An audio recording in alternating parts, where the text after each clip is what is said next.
Hello, all you awesome people out there. Welcome and welcome back to the channel with me, as always, your host, GeekVizHoov.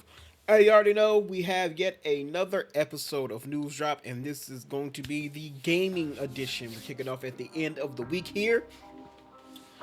If you haven't already, feel free to check out the channel so you can see the TV and the movie news drops that came out earlier in the week, as well as anything else I might have dropped between the videos this week.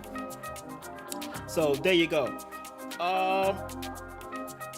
Yeah. I got a pretty stacked weekend this weekend, so I'm probably gonna be pretty quiet this weekend. So probably gonna be no uploads till maybe Monday, Tuesday, or something. So yeah, so just expect things to be pretty quiet over the weekend because I got something going on.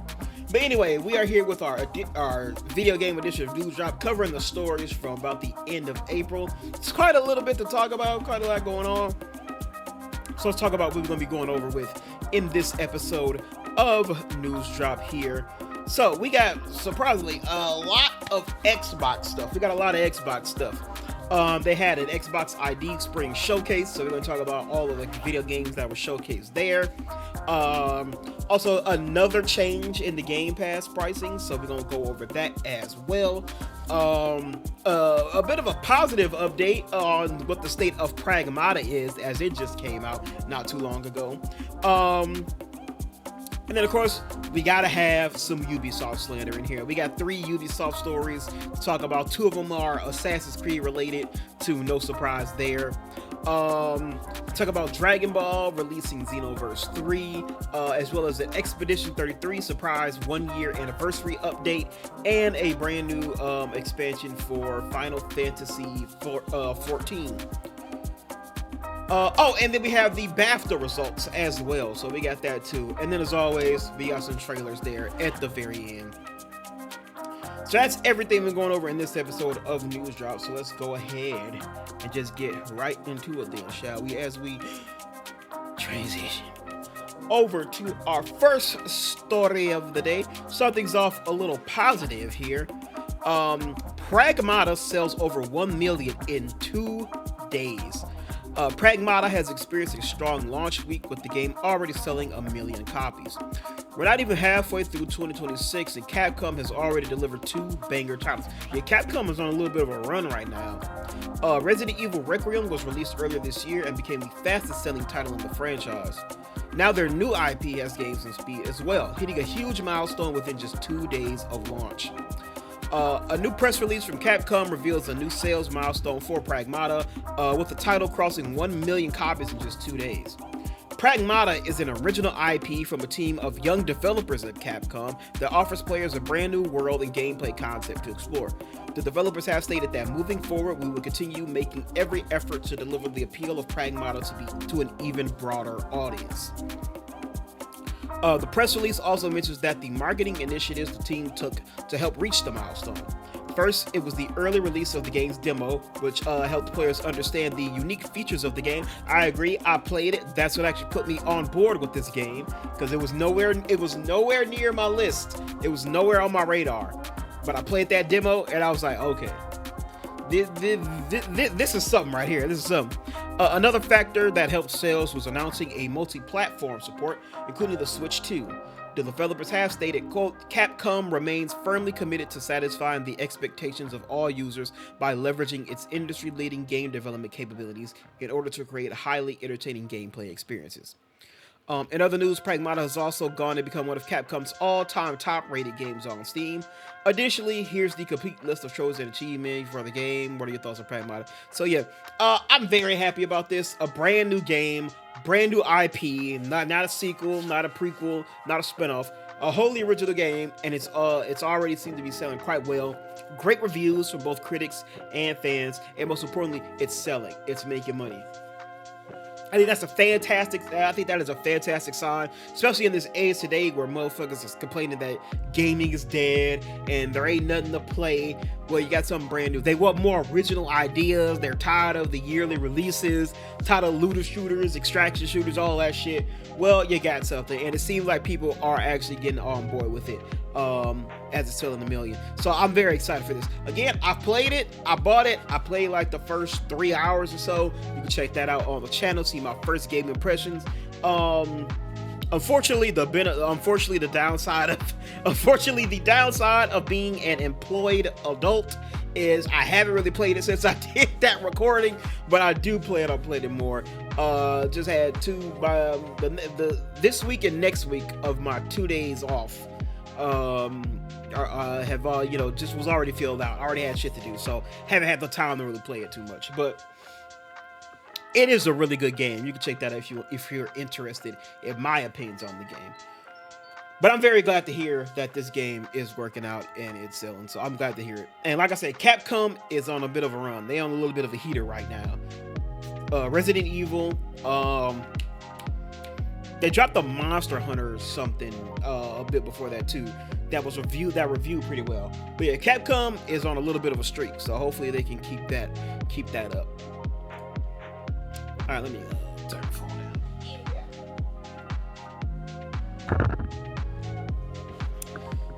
Hopefully y'all didn't see my ass right there. All right, the BAFTA Game Awards with Google Play. We talked about this the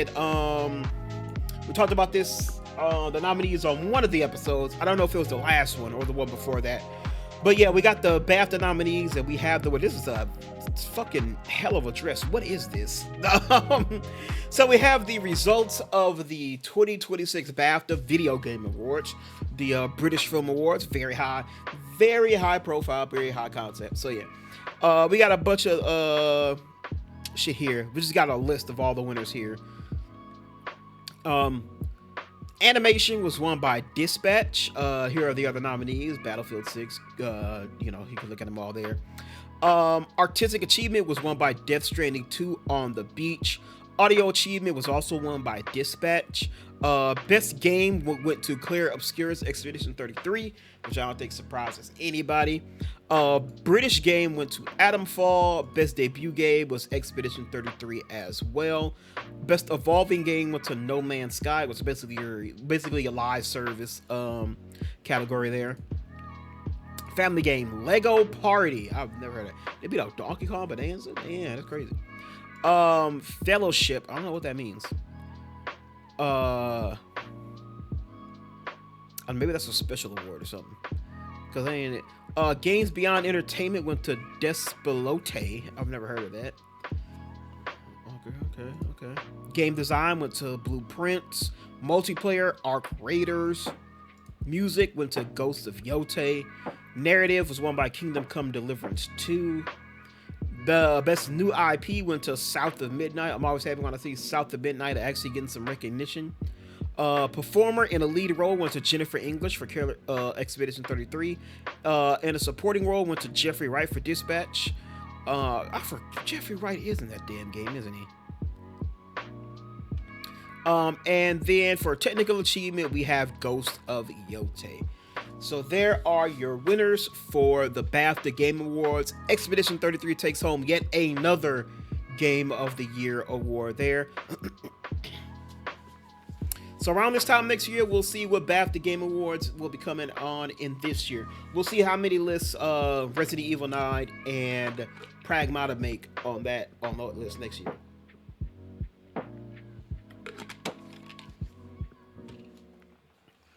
All right, let's get to some Ubisoft slander.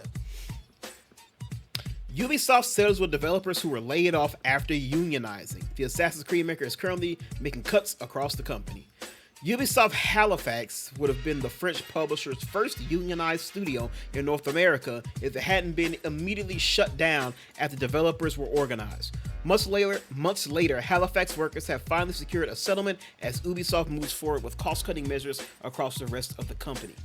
61 union members voted overwhelmingly for the deal, CWA Canada announced earlier this week. The terms of the settlement will remain confidential, but impacted developers said that despite a tough negotiation, Ubisoft respected the union and acted in good faith. Quote, "It came as a surprise to all of us, to the frontline managers, as we were in the middle of many ongoing and new projects and doing great work," the former Ubisoft Halifax employee John Huffman said in a statement. We are extremely grateful to our union for negotiating this package for us. Halifax, which worked on Ubisoft's mobile games, unionized back in December of last year. Just weeks later, the publisher announced it was shutting down the whole studio. Ubisoft denied it was a union buster move. Quote, over the past 24 months, Ubisoft has undertaken company-wide actions to streamline operations, improve efficiency, and reduce costs. It said in a statement at the time, as part of this, Ubisoft has made the difficult decision to close Halifax Studio. 71 positions will be affected. We are committed to supporting all impacted team members during this transaction with resources including comprehensive severance packages and additional career assistance. Ubisoft has continued downsizing in the months since, with layoffs across its Swedish studio as well as the home of the Tom Clancy franchise in the U.S. Red Storm. We talked about that before. While the company's leadership claims this right sizing will help ensure Ubisoft's long-term success, some at the company have voiced their frustration over the publisher's continued troubles. Let's see. So they settled out of court. They're not saying exactly what they got, but it seemed like it was on amicable terms at least. So at least they got something in the end. We don't know how much, but they at least got something in the end. So we'll see. Let's take a little break with a little positive Ubisoft news. The worst kept secret in the damn business. It's finally been made official. Assassin's Creed Black Flag Resynched is scheduled to come out on July 9th. This is the Assassin's Creed 4 remake that has been rumored for the longest time. We had the actor come on and talk to a fan and say it was happening before, fucking Ubisoft strangely almost fucking fired him over it because he was recorded in secret. But yeah, rumors have been going around for months, and it is finally official, and we have the reveal right here. Assassin's Creed Black Flag Resynched is finally on the horizon, and we've collected up all of the key details you need to know before boarding the Jackdaw with Edward Kenway on his adventure through the Caribbean. We'll cover release information, new content, PC specs, and more, so read to find out everything you need to know. Alright, so if you don't know, Edward Kenway is back in Assassin's Creed Black, it says Assassin's Creed Black Resynched, when the game releases on July 9th. 13 years after the original game's launch, Resynched is a faithful recreation of Black Flag, enhanced in the latest version of the Anvil engine, featuring many improvements and new content that led by Ubisoft Singapore, with many of the original game's developers returning to bring the game to the latest generation of hardware. You'll return to the Caribbean to live the pirate life as the captain of the Jackdaw and experience the thrills and danger of explosive naval combat, cutthroat sword battles of the new and improved parry-driven combat system, a total visual overhaul that brings a beautiful tropical environment to life, and so much more. Take on the role of Edward Kenway on his journey from privateer to skilled assassin and his fight against the Templars. You relive Edward's story, but in a world that's more immersive, realistic than ever before, thanks to the latest technology and a team with great passion for the game. You'll also be able to relive or experience for the first time Edward's tale on July 9th on the following platforms. So it's releasing on the PS5, the PS5 Pro, the Xbox Series, as well as PC on the Ubisoft Store, Epic, Steam, and the Steam Deck, and through a Ubisoft Plus subscription. Also through Nvidia GeForce Now and Blacknut. Yeah, Blacknut. So they had a worldwide showcase hosted by Matt Ryan, the original and iconic voice of Edward Kenway, who has returned to record brand new lines for Resynched, shows off the game, dive into gameplay, has interviews with developers, and a closer look, all that shit. We ain't watching the whole damn thing. I do have the little reveal trailer on our YouTube section. We'll watch that. But for the whole thing, we ain't watching all that. So they have a trailer, they have a gameplay overview trailer. That's the one we're going to be watching. So Resynched, what is it? It's the story you know and love from the original Black Flag, but the team at Ubisoft have added brand new content and enhancements across the systems. So they built it from the ground up on their proprietary Anvil engine that they use on Shadows, ray traced lighting with global illuminations, optimized performance with 60 FPS options on console, graphics assets built from the ground up with support from Micro Polygon, fully modernized water rendering and simulations. The new stuff, locate and assign new officers to the Jackdaw, who each bring a special ability to naval combat. Players Players. Are you ready for this, player? Players have been reworked, offering new rewards and unique encounters on islands across the map. Additional missions and new scenes featuring Matt Ryan, and original actor and original cast. More customization options for the Jackdaw, skins, pets. Reworked Kenway's fleet, which allows you to use captured ships to generate passive income through rare activities and trading. It's available in the captain's cabin and all versions of it. The old shanties are back and are joined by a new set of 10 songs. Okay, so they got new music. Let's see. New takedowns, new parry systems, open fire rope dart and pistol moves, and a new enemy type, the Demolitionist. For stealth gameplay, his eagle vision has been extended. You can crouch anywhere. You can dive anywhere. And shadows and light will affect visibility. New naval combat. They got a new secondary weapon. Shrapnel barrels. 8-pounders. Enemy ships and fastest reworked to add different equipment depending on alliances. Parkour, you got manual jumps, side ejects, height gaining back ejects, quicker interrupts between parkour moves, and then a dynamic weather system. Has destructible objects that react to the storm and the water. Like I said, rework water physics. Here are the PC specs. Recommended. Look at that. 1080p, 60 FPS, medium, standard ray tracing, Intel i5, Ryzen 5, need a 3060 or a Radeon 66. Okay. And all that stuff. RAM, operating system, storage, all that depends on shit. So that's the recommended minimum. Here's your minimum specs. Here are your high specs, extreme specs. Actually, let me look at that. Let me look at it high. Okay, Ryzen 5, so I'm good there. Ryzen 7, so I'm actually good for the extreme too. 2160, 60 FPS. Well, probably just operating high. Actually, I could work in ultra actually because I have the 79 XTX, so actually could work. 5.5 Intel. There you go. So here are your PC specs. If you're interested, you need to find out how to run on your PC. Here you go. Here's info for the PS5, the PS5 Pro versions, all that good shit.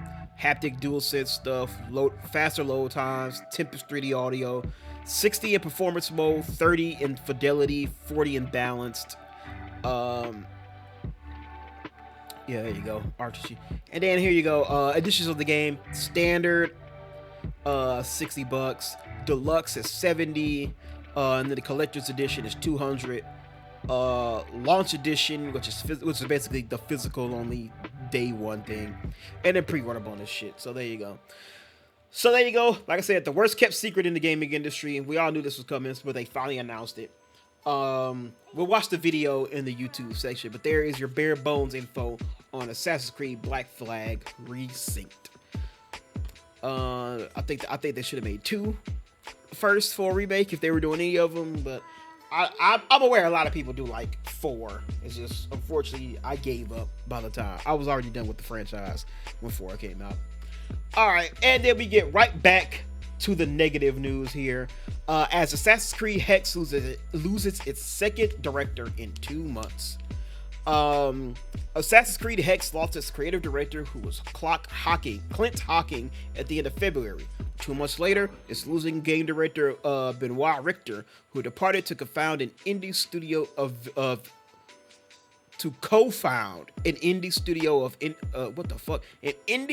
of industry veterans aligned around a shared vision of industry and experience creation. Richter joined back in 2017 after directing Batman Arkham Origin at WB Montreal. He led the French publisher's 2018 VR psychological thriller Transference before becoming a game director on Assassin's Creed Valhalla and later Hexe. He's now the project's second high-profile departure this year. Hocking, an Ubisoft veteran on Splinter Cell, Far Cry 2, and Watch Dogs Legion, I don't know why I said it like that, was seemingly replaced on Hexe after Ubisoft brought back Assassin's Creed Black Flag and Origins director Gene Goulsden, who helped lead creative oversight of the franchise. Former franchise producer Mark Alexis Cote is currently suing the company over alleged forced fighting. I think we read about that too. Quote, "We sincerely thank Clint for his vision, creative collaborations, and dedication over the years, and we wish him the very best in the next chapter," a spokesperson for Ubisoft said at the time. Development on Assassin's Creed codename Hexe continues with a seasoned team. Little is known about Hexe aside the fact that it will take place during the later stages of the Holy Roman Empire and seemingly involves certain elements of horror and witchcraft, a tonal departure for the period-based stealth action series that usually leans into historical detail rather than supernatural storytelling. It's not reportedly supposed to ship until 2027, with Black Flag Resynched being the next big Assassin's Creed game for 2026. What's in the works after that, and whether the franchise will be moving back towards a more annualized release schedule between remakes and spin-off, remains to be seen. So yeah, yet another director is gone. So is that a good sign? Is that a bad sign? I don't know. We're gonna have to see how shit go.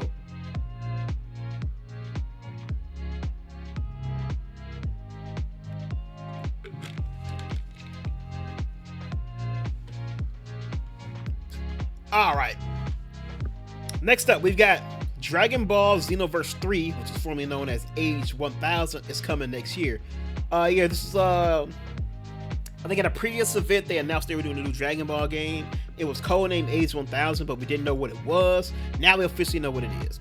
The biggest reveal from the weekend's Dragon Ball Battle Hour event that the mysterious game formerly codenamed Age 1000 is Dragon Ball Xenoverse 3. The third entry in the role-playing fighting game is coming next year. It's been 10 years since Xenoverse 2 was released, so the reveal of a third entry in the fighting role-playing series has been a long time coming for fans. Xenoverse 3 takes place during Age 1000, with a reveal trailer showcasing a cheery protagonist who may be a Saiyan, exploring a bustling yet futuristic city. This hero, sporting an outfit similar to Gohan's childhood look, also transforms into a crime-fighting uniform reminiscent of the Great Saiyaman before meeting up with a white-haired youth from the original teaser video. The trailer also shows off Bulma, Gamma 2 from Dragon Ball Super, and a glimpse of Piccolo. There's not much in the way of gameplay or story, though we do see what appears to be an in-game footage at one point, so we only have Bandai Namco's official synopsis, which is: Dragon Ball Xenoverse 3 continues the series' legacy with a completely new Dragon Ball experience, where players choose the hero they want to become in an unexplored Dragon Ball world brought to life by the original author Akira Toriyama. It's coming to PS5, Xbox, PC in 2027. It's not here, but I've seen the trailer. As usual, I just really fucking hope this doesn't just turn out to be a damn 3D arena fighter. I need something else than that. Granted, this sounds interesting. Players can choose the hero they want to become in an unexplored Dragon Ball world. Makes you think they're going with something a little bit more original. Maybe, you know, there's character creation. I never played any Xenoverse game. I told you I don't play anime games because they're just fucking arena fighters for the most part. But I never played Xenoverse 2 or any of the Xenoverse games, either. So I don't know if the role playing element. It seems like it's been something that's already been a part of it, but how much of a role playing element is in there? It seems like we might have a whole thing of maybe some choices, maybe a character creator or something, maybe. But yeah, that's what it was revealed to be. So I guess we'll find out more once they reveal more. Again, I know Dragon Ball is a lot of people's thing. Unless this turns out to be something completely new, an original story, maybe some character creation, some really nice RPG elements and shit like that in there. I'm probably not fucking with it. So we'll see. Boy. All right. Game Pass Ultimate has a price update. Starting today, this is back on the 21st, so this has already been in effect. Starting on the 21st, Game Pass Ultimate drops from $30 to $23 a month. PC Game Pass will also drop from $16.50 to $14 a month. Prices may vary on region. Yes, we had that. Now, before this came out, there was rumors that suggested that when an internal memo leaked, Asha Sharma sent out a memo saying that she thought the price of Game Pass was too high. So there were thoughts that the Game Pass prices could be lowering, and it seemed like that was true. so fucking weird to see fucking Death Stranding on a fucking Xbox banner. That's kind of weird. Beginning this year, but there is a caveat. It's a double-edged sword. Yes, the price of Game Pass is lowering, but there is another sacrifice that had to be sacrificed to make this happen. Beginning this year, future Call of Duty titles won't join Game Pass Ultimate or PC Game Pass at launch. New Call of Duty games will be added to Game Pass Ultimate and PC during the following holiday season, so they won't come until about a year after release. While existing Call of Duty titles already in the library will continue to be available. Ultimate subscribers will continue to have access to hundreds of games on the PC and console, including current Call of Duty titles, in-game benefits, online console multiplayer, unlimited cloud gaming, and major day one releases. You can find more on the Game Pass Ultimate, Premium, and Essential. Our players cover a wide breadth of geographies, preferences, and tastes. So while there isn't a single model that's best for everyone, this change responds to a lot of feedback we've gotten so far. We'll continue to listen. Thank you for being part of the Xbox community. So yes, the Game Pass is lowering. Unfortunately, it means no more Call of Duty on launch. Remember, I believe I read the story here on the channel too, but there was talks that Game Pass severely hampered the sales of Black Ops 7 when it dropped. So I think there was some internal worry about that. Having it on Game Pass will affect the actual sales of the game. Also, probably didn't help that the game was not good either. And now you add on to the Game Pass, now a lot of people were trying it out and probably not liking it and feeling pretty damn good that they didn't actually pay money for it on the spot. But yeah, I wonder if this is like a big thing for people. I feel like Call of Duty is not as massive, as much of a big name that it used to be, that having it on Game Pass really meant that it was going to be moving titles like that. But I don't know, maybe I'm wrong. I know it's still popular. It's still one of the top selling games year after year. But are people really fiending for it that much that, they're like, they needed that shit day one? But yeah, so we'll have to see how the sales are looking for the next Call of Duty when it comes out later this year, and if it being taken off Game Pass sort of put the sales back up to where they usually are. But I will say, as somebody who has fallen out of favor with Call of Duty a very long time ago, I do not care about this at all. Fucking $2.50 cheaper. It ain't much, but hey, nigga, it's something. I'll take that. If I had to sacrifice Call of Duty just to get a lower price for that, I'll take it. Because I don't really fuck with Call of Duty. I can wait a year until that shit comes to Game Pass, even if I want to play it. So I don't really care. So I think that's a good move. So we got Asha Sharma coming out swinging. We'll talk a little bit more on Xbox than the last story here, but we got a couple more to get to. Like this one here, as Claire Obscure Expedition 33 celebrates 1 year anniversary with a surprise update and a nice discount on Steam.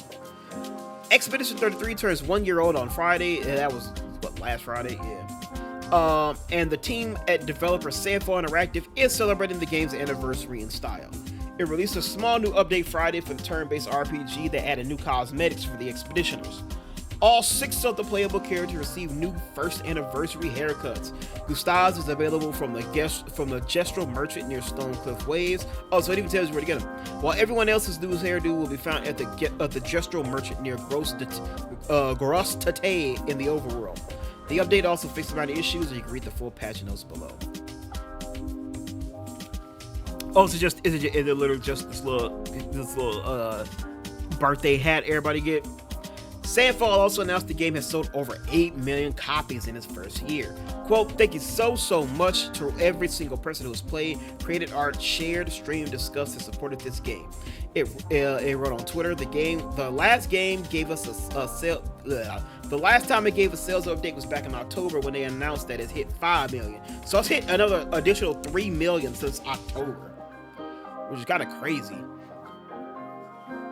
But also not, this game deserves it all. If you're not one of the 8 million who bought and enjoyed Expedition 33 since its launch, there's no better time than the present to dive in. It's currently discounted for 20% off and costs only $40 on Steam until April 30th. So here's all the patch notes. So first anniversary haircuts. You got Gustav, Male, Verso, Lune, and Shell. Monaco's anniversary haircuts, and Monaco, they're all from the Gastro Merchant. And then just a couple fixes. An outfit for Luna and Schnell made the characters character menu too obscure. Fixed an issue where it's not possible to open a rest point in various locations when an in-world dialogue was playing. Collision issues, achievement text, and one of the achievement descriptions that's the correct achievement. So yeah, very small update. Got some new hats, got some new hairstyles for everybody. So that's cool. By the way, I was like, oh, Wild Series is different. Then I remember, oh wait, yeah, that Gustav's is different because Gustav's comes a lot earlier. Because if you know, you know. But yeah, again, can't say enough positive about this game. Great game, but one of the favorite games I've played of recent years. Again, we're just talking about how I just won a BAFTA for Game of the Year, so it's still winning Game of the Year awards. We're down there through 2026, still winning Game of the Year awards from last year. So yeah, I'm very glad it's selling. Because it deserves it, man. I'm glad that's happening. All right, next up, where's my fucking cursor? There it is. Final Fantasy 17. Final Fantasy 14 Evercold expansion reveal coming January of 2027. Final Fantasy 14 Evercold has been revealed. It's the latest expansion coming to the long-running MMORPG from Square Enix. It will launch on January of 2027. Promises to begin a new era of storytelling for the game as part of the Godless Realms saga. It was revealed during the 2026 FanFest opening keynote ceremony. Developer Creative Business Unit 3, which is also the developer behind Final Fantasy 14. The publisher Square Enix debuted a merely 4.5-minute cinematic trailer for Evercold expansion. In it, we see a godmother telling her daughter the story of a world enshrined in frost, frozen over until a man from the sky, who she calls the Wanderer, but we know as the player character Warrior of Light, came down to save the realm. It's a gorgeously rendered trailer and shows the Warrior of Light as a Reaper, one of the jobs added to the game with the 2021 Endwalker expansion. Won't spoil anything, but using an I need to take longer breaks between recording these. I feel like I'm just fucking gibberish right now. We won't spoil anything here, but using an Endwalker job is fitting, given this is the start of the Godless Realms saga. Evercold will hit Final Fantasy 14 in January of next year, though an exact date was not revealed. It's going to be on PS5, Xbox Series, PS4, and PC, and everywhere the MMORPG is currently available. The main scenario of Evercold will be set on one of the universe's reflections, the fourth. There are plenty of ways to describe these reflections, and you'll see the community use words like pocket dimension, alternate reality, and localized world to do so. We'll likely learn more about what an expansion taking place in the fourth means for FF14, as Square Enix reveals more about this expansion in a lead up to launch. After the reveals, the Square Enix revealed the MMO will receive significant updates that suit the busy lifestyle of today's players.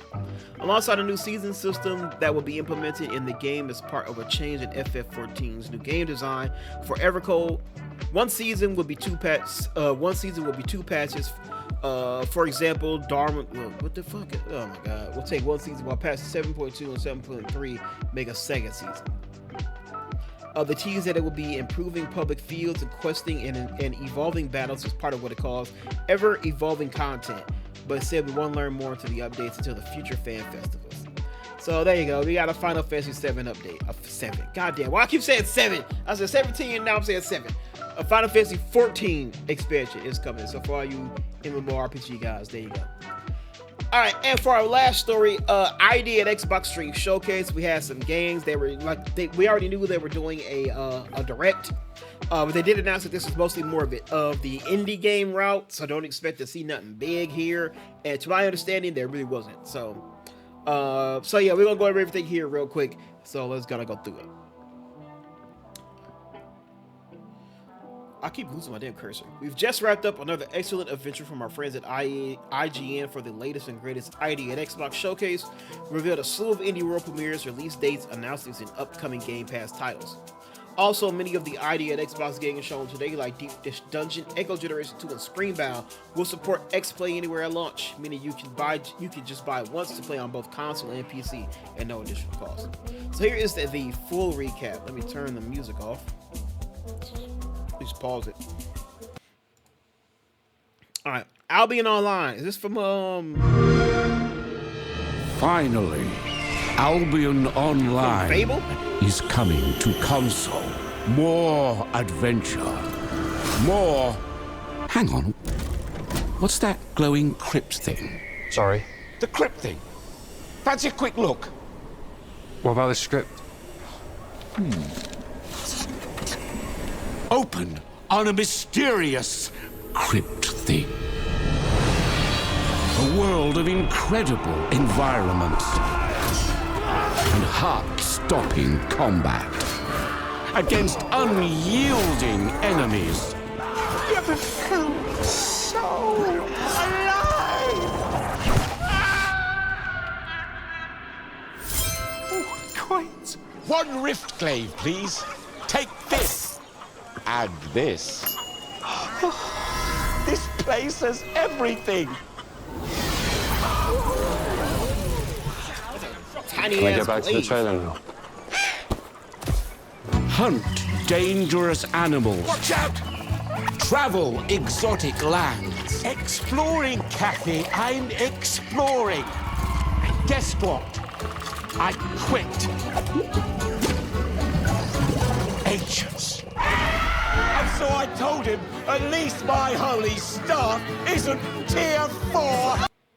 Okay, this was just a big live. This was a big fucking skit here. Let's see. Fight epic lost me. PvP battles. Gather, craft, and trade. Join a guild with your friends. And if you're looking for something relaxing, go fishing, build a home, raise animals, and farm crops. Leave your mark on the world in Albion Online. Welcome to Albion. Yes, I was kind of. They lost me when I seen that damn camera in the fucking farming and base building. It's a damn cozy MMO. Albion Online is a massive cross-platform fantasy sandbox MMORPG. Millions of players forge their own path, limited only by their imagination. It's a truly classless system where your gear defines your abilities, allowing you to engage in thrilling PvP battles. So there's no classes. It's all just kind of based on what gear you carry. Okay. Conquering territories, establish sprawling player-run economics, and explore a vast, ever-evolving world. It's an immersive player-driven experience that thrives on cooperation and conflict. It's available now. So that's kind of surprising. But yeah, not for me. Not for me. Not really. Also, it's called Albion Online. Does it have any connection to Fable? Because isn't Albion like the main fucking world Fable takes place in? Up next, Aphelion. We watched a few trailers for this.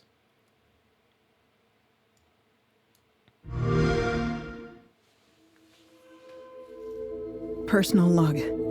Ariane Montclair reporting from Hope One. Exploration mission to Persephone. The ship is gone. I managed to escape the wreckage. I'm alive somehow. But I've lost contact with my crewmate Thomas Cross. Our mission was clear. To understand whether this planet can support life. Whether it can save humanity from a decaying Earth. I don't know if I can salvage this mission. This planet, it's far more hostile than we anticipated. The weather shifts without warning. The terrain is sharp and forgiving. Thomas, where are you? I believed we'd face it together, side by side.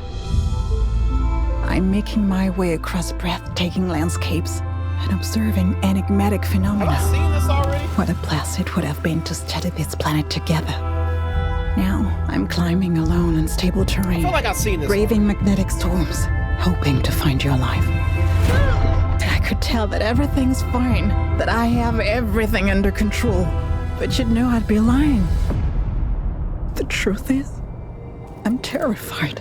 I feel watched, Like Persephone knows we're here, like it never wanted us to be. I wonder if I'm ready for what we might discover. Thomas, if you hear this message, I want you to know that I'm sorry. We said things we shouldn't have. You're the one I'm fighting for.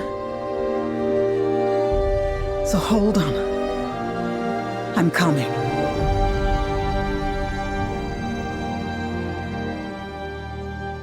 It looks alright. Yeah, it's that sci-fi game from going on. Cinematic third-person action-adventure game set on the planet Persephone. You must survive a harsh frozen world after your ship crashes and separates you from your crewmate. So yeah, it's coming to 2026, Xbox, cloud, handheld, all that shit. Bistro. Get it? You might think the most important part of being a hero is the big sword, or the desire to fight terrifying monsters. But here, in Palopori, our heroes are only as strong as their last meal. And that's where I come in. I make the meals. I pair the flavors they love with the magic and abilities they need, powering up our caretakers for their ventures into the wilds. Uh-oh, that didn't work. Let's try something sweeter.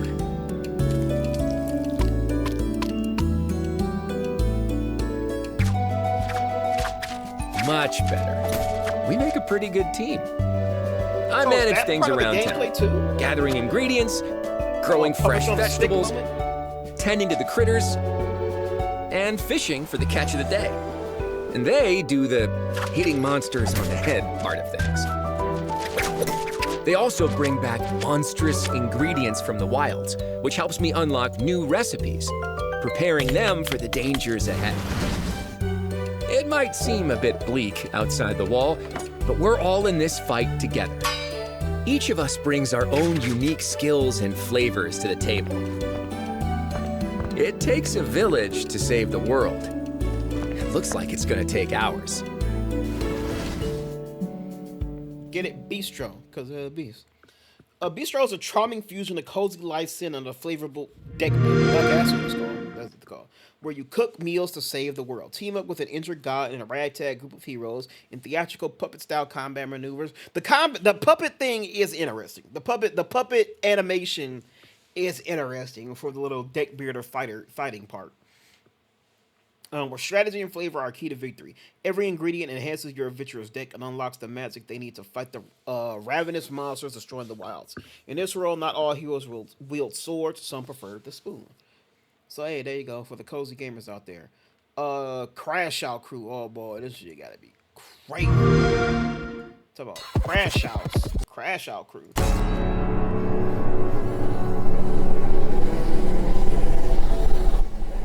Is anyone actually forklift certified here? No. Okay, cool. We need 2 cherry and 2 blueberry. Okay. I got it. Go, go, go, go. I'm ready to clock in. You guys are? Okay. 2 cherries up top. Go, go, go. Yeah. Oh, okay. It's just I have a lot of overcooked. eggs. Just Watch look out. fucking. Boosters on sale. Send it. Oh. Ah. I'll be there in a sec. Oh, Yippee. oh. Oh, there's fire! There's Immediate fire bad. bees, fire Immediately bees. bad. Okay, immediately very bad. Oh, it's hot. Oh, man, Oh. we're so close. Oh, no! I think I'm gonna blow them up. Oh, no, stop.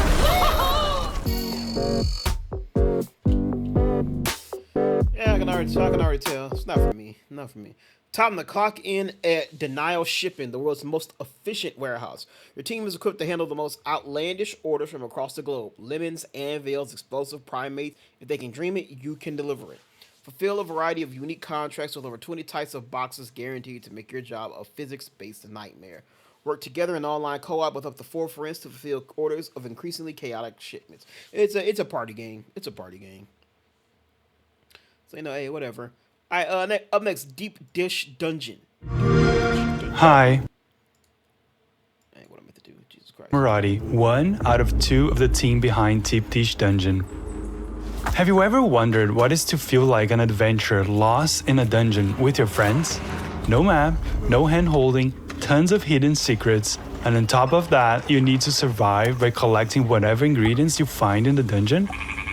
Deep Dish Dungeon is a multiplayer game that you can play solo or with up to 2 other players. You and your friends start the game entering this huge interconnected dungeon with pretty much nothing in your bag. At first, you find a couple of apples and mushrooms, and you can roast them in the available campfire. As you explore the dungeon, you find other interesting places to set up camp. Whatever you cook is what defines your stats and abilities, so you'll find better ingredients as you progress, making stews, noodles, and many others. The camp serves you as a home base. You bring back resources to it, share it with your friends, and get to craft new gear and tools to further explore. Certain tools will be crucial for your advancement, like this hammer that can break through rusty metal bars, and there will be plenty of other tools. You'll be killing monsters, bosses, solving puzzles, looting, treasure hunting, adventure yourselves through the dark places.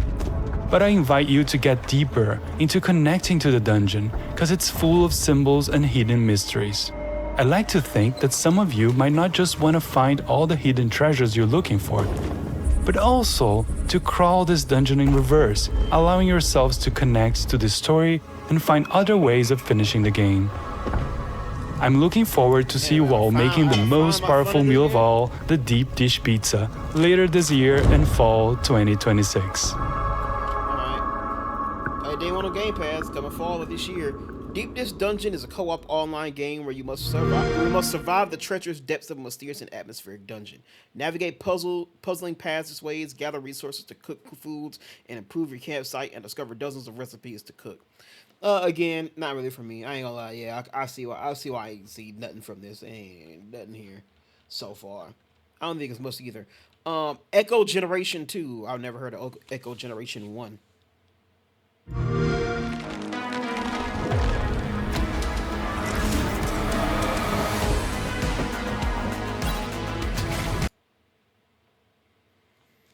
$4K playing this shit in like 720 and shit. The fuck?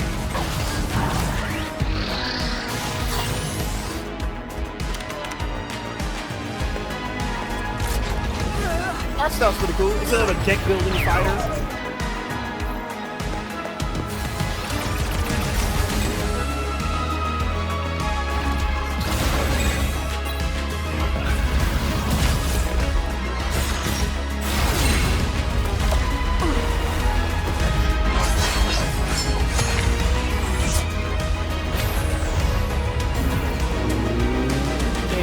Getting wrecked by goblins.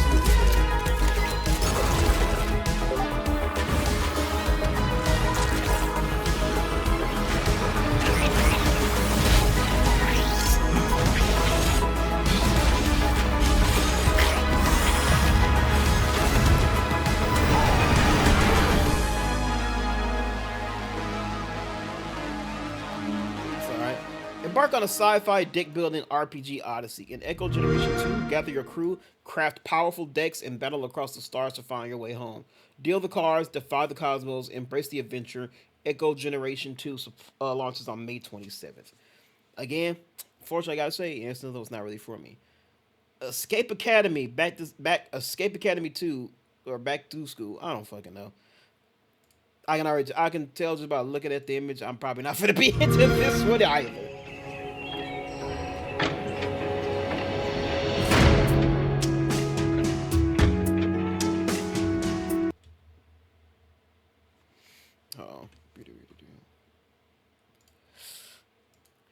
Alright, we're back.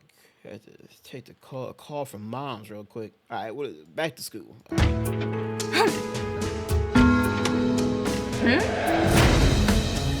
Welcome back to the Academy. Damn, why she clean it like that? You see that? Welcome back. That's the headmaster? Headmaster got that dope feeling. To the Academy.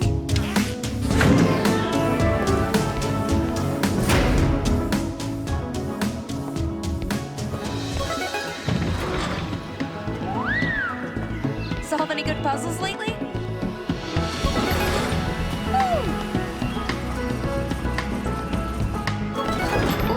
happens if you can't figure it out? Do you think puzzles have feelings?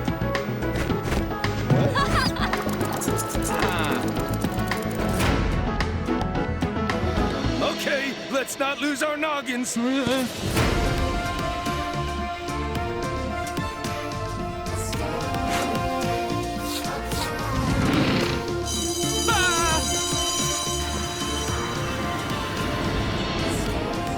Escape Academy 2, Back to School. Available day 1 on Xbox Game Pass.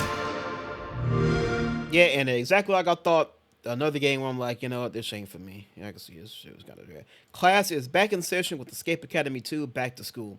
Explore an all-new open-world campus, escape life-threatening puzzle rooms, and unravel a conspiracy as old as the school itself. Entirely playable solo or an online or split-screen couch co-op. I Am 8-Bit Presents and Corn Crew Games are excited to reveal that Escape Academy 2 Back to School will be available in 2026. Okay. This motherfucker don't even got a video. Tee up for the long-awaited return of one of the biggest smash hit party games ever. Golf with the Friends 2 brings chaotic mini golf back to the Xbox. Doubling down on everything that made the original a fan favorite, published by Team 17 alongside development partner Radical Forge. The sequel features wildly unpredictable courses jam-packed with moving hazards, tricky physics, and plenty of opportunities to test even the closest of relationships. Whether you're chasing the perfect shot or just pure chaos, this is the only sane choice in crazy golf. Inkunon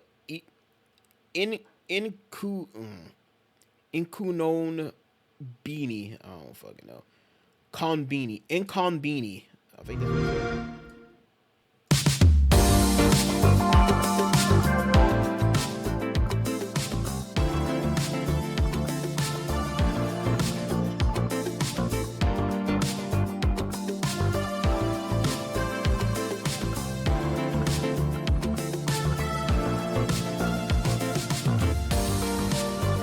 Convenience stores manager simulator.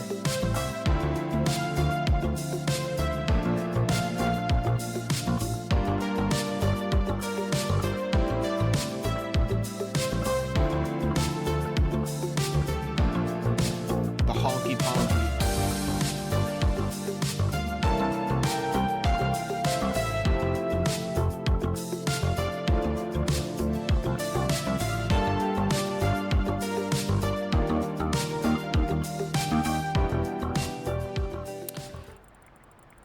Cozy narrative-driven site. You know, I'm gonna read these before we play the trailer, even though we damn near halfway through. Oh my god, we're only halfway through. Holy shit! All right. A cozy narrative-driven slice-of-life game set in the small-town Japanese convenience store, step into Makoto's night shifts, where everyday tasks, quiet moments, and customer interactions unfold in a heartfelt stories shaped by choices you make. Inkonbini One Store mini stories can be pre-ordered today and launches on April 30th. Kalanoro. Kalanoro is a joyful action adventure from Red Reika Studios that blends platforming, fast-paced combat, and light management in a vibrant world inspired by Malagasy folklore. I don't know what that means. And artistic culture. What is this? Is that like Malaysia?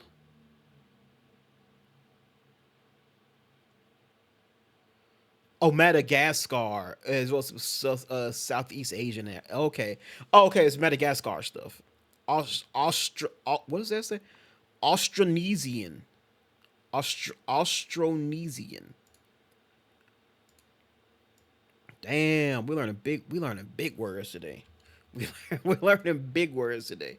So it's Madagascar folklore. Austronesian. That's just Australian languages. Austronesian. Austronesian. Austronesian. Austronesian. Okay. Which is, I guess, is Australia. Alright, what the fuck? Why am I learning all these words? Ethnolinguistics. Ethnolinguistics group with a maritime culture spread across Southeast Asia, Pacific, and Madagascar. Yeah, it's fucking, what is this? Why didn't it teach me to say this? Oops.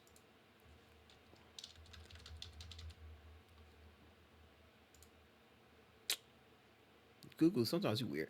We're going down a rabbit hole here. It's Madagascar's type mythology. There we go. Oh wait, didn't finish reading it. You can play as Kalakisli, a young Kalanoro sent to the wildly questionable mission. Now, what the fuck is this? We learnings today. We are learnings today. We education episode. Is that an animal? Oh, it's some kind of Australian cryptid. Okay. Who are believed to live as spirits in the island of Madagascar. Okay, it's an Australian cryptid. It's like the chupacabra or Bigfoot or the skunk ape. Said a wildly questionable mission. Form the ultimate band of legendary lemur musicians, rise to stardom, and get close enough to crash the evil witch Rainy's giant concert before she tightens her grip on Lemuria for good. Equal parts musical road trip and feel good rebellion. It's launching in the summer. Okay, let's check it out.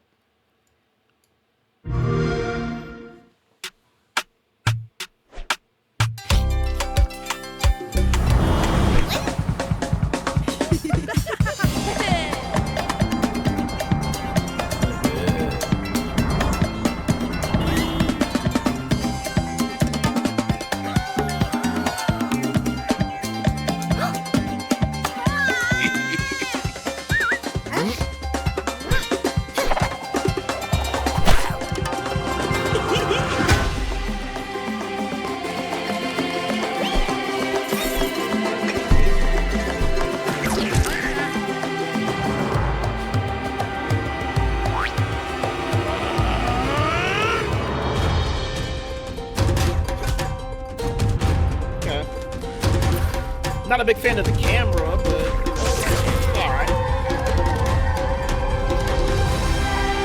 Full of indie platformer.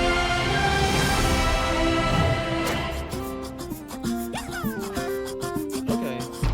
This one might at least be something. I'd have to see a little bit more, but that at least looks like it could possibly be something, as opposed to everything else on the list. Alright, Lofsung. I don't know if that's how you... I don't know. How do you pronounce the accent over the O's like that?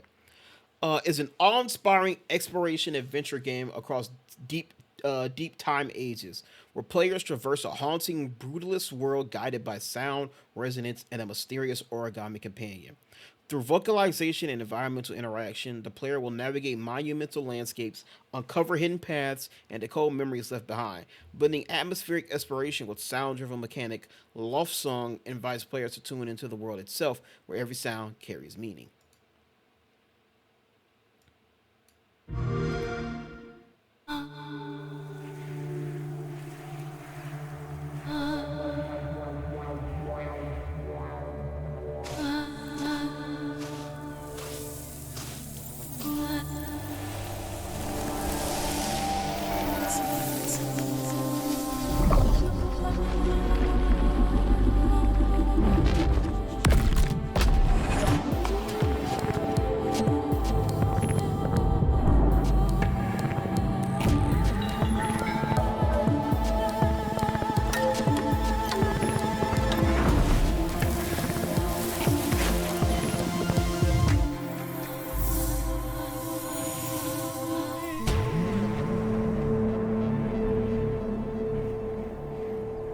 Again, it looks interesting. The premise seems pretty cool. It seems like it's definitely trying to do something fairly unique. But I got to see a little bit more of it. See what it's really hitting for. But that again, that might be something. Mistfall Hunter takes players deep into the hollow woods of this dark fantasy action extraction RPG. Have we looked at this before, haven't we? This newly revealed bleached forest highlights both the oppressive beauty and lethal dangers lurking beneath the glidden mist.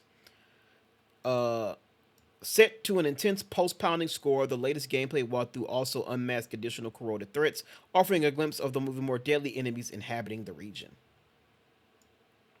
In RPG extraction.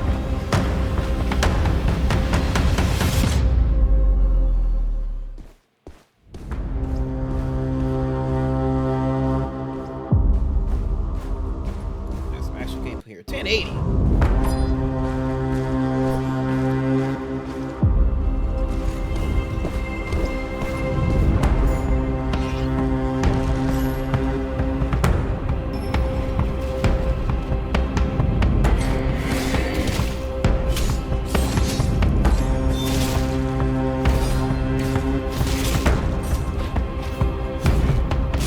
might be really weird. Some people might think it's weird for this. This combat looks really close to Dragon Age: The Veilguard's combat.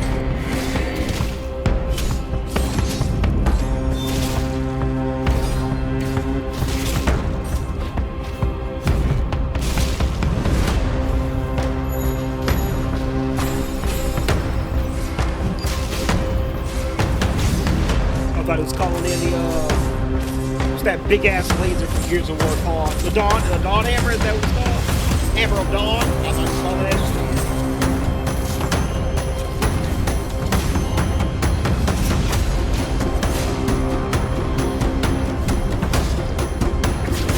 God damn, this fucking curves is curving. God damn.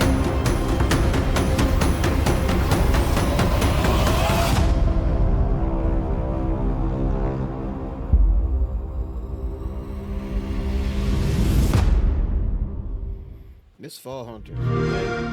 We're finally getting to the end. I mean, like, it's nothing that I'm like over the moon about, but at least things that I'm kind of like, you know, we'll keep an eye on there. We'll see if anything else goes on. That looked okay. RV there yet? Ain't this already out? Oh, it's coming to the Game Pass. Okay, we'll skip that one. It's a 4-player co-op thing about driving an RV, you and your buddies. I'm saying, ain't that out already? But it's coming to the Game Pass on May. Screenbound. Screenbound has you embark on an adventure through an unknown world, simultaneously playing both a stylistic 3D realm and a retro style 2D game, solving puzzles and defeating enemies while uncovering an exciting story. The newest trailer allows you to look at the latest environments, expand and dual focus gameplay that will both make you feel nostalgic while redefining the idea of platforming games.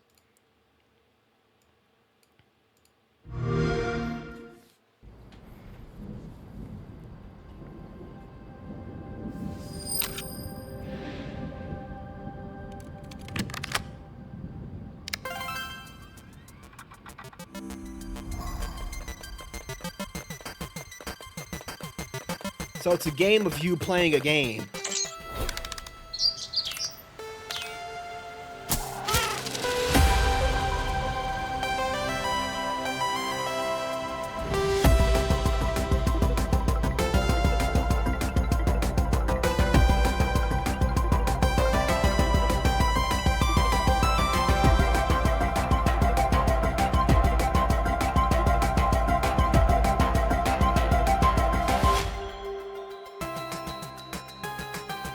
Okay, hold on. So is it like you could only see the dangers in the small screen?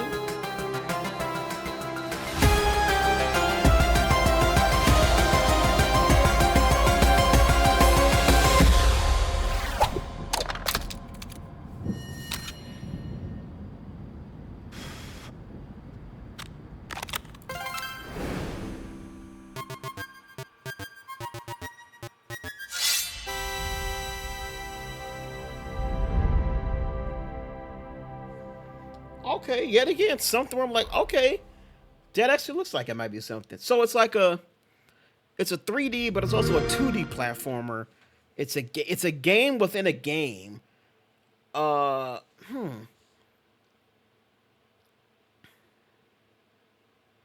This looks pretty cool, though. I'm not gonna lie. I'm gonna have to keep an eye out for this. Screenbound. That looks pretty cool. Solo leveling Arise Overdrive. Join Sung Jin Woo. Shouts out to fuck, I forgot his name. The voice actor. Alex I forget his name. Alex something. He's Daredevil in Marvel Rivals too. On his journey to become the world's strongest hunter, relive the webtoon story and embark on a new adventure exclusive to the game. Webtoon story. Master combat with weapon combos and perfect parries, and awaken Sung Jin Woo's power and become the ultimate monarch of shadows. The ultimate hunt awaits. Prepare for the Jeju Island raid update in 2026. I guess.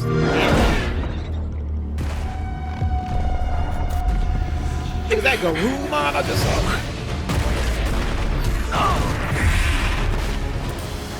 Oh damn! I was gonna make a joke about the Ant King, but I see these ants about it. these ants about it. Oh man.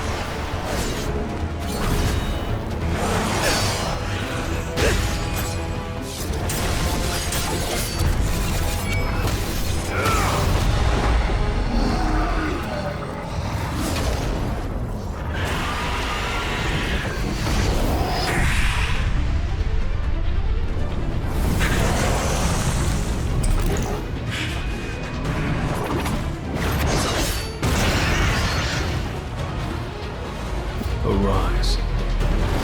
Right, shit. I shall follow you for the rest of eternity. Alright, I don't know if that was a little, I don't know. It was action. Speedrunner 2, King of Speed. Try to keep up and run for your life in Speedrunners 2, King of Speed. A high-octane sequel to the iconic racing platformer. Pick your runner and compete in explosive races where up to 8 rivals sprint through 2D maps, always staying on a single screen. If you can't keep up, you'll be knocked into a constantly shrinking wall of fire. So use an arsenal of power-ups and your wits to outrun the competition. Chill out with friends in local couch co-op for some laid-back party game fun, or get competitive online with a variety of multiplayer modes. 3, 2, 1, go! Yeah. Oh no! Oh, I got hit by my own rocket. Oh, I thought this was like I thought this was a vehicle racing game. It's an all-foot racing game. All right, another little party game.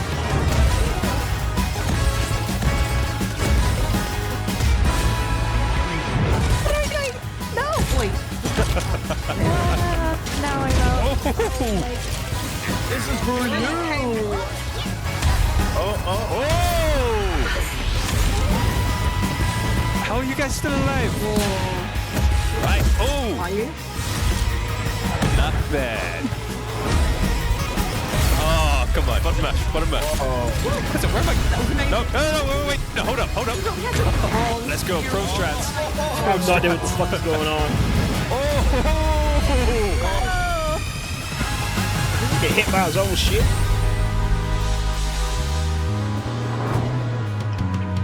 Coming out in July. For all my party gamers out there. Star Seeker Astronaut Expeditions. Exploring the stars is a rough job by any mission. But any mission is in reach with the right tools. Star Seeker provides all manner of utility equipment to be crafted, upgraded, and used to reach the goals of your squad and the station. It's a new game set within the Astroneer universe with the focus on discovery, cooperative expeditions, and camaraderie. Exploring deep space on the ESS Star Seeker, you'll need to work together with the entire crew of your space station to complete planet-wide objectives across a multitude of star systems using cutting-edge technology. It's coming soon on Xbox.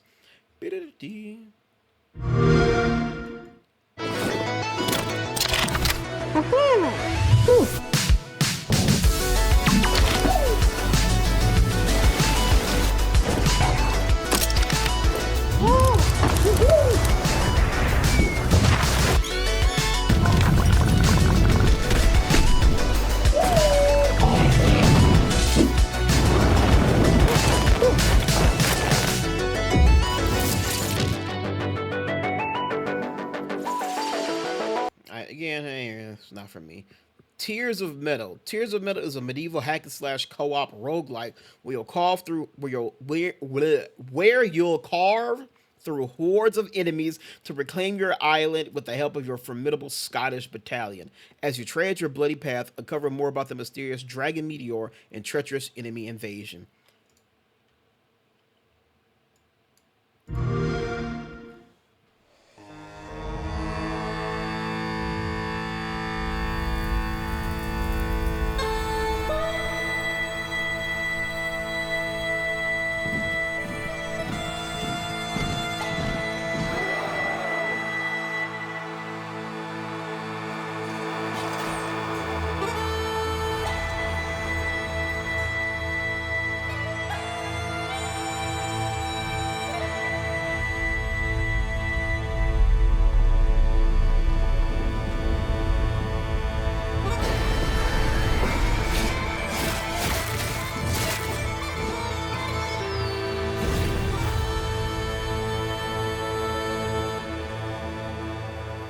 So that was about fifth there. That was a whole lot of fucking nothing. Alright, whatever. There Are No Ghosts at the Grand. Upcoming musical Lovecraftian renovation game developed by Friday Sunday. The game players work to restore a peaceful English hotel by day and encounter these sinister Lovecraftian creatures by night. Meet the variety of creatures and uncover a deep story with humor, a musical flair, and plenty of twists and turns. With a sardonic cat, a talking power tool, and a supernatural plot, where you'll be able to hold it together while everything around you falls apart.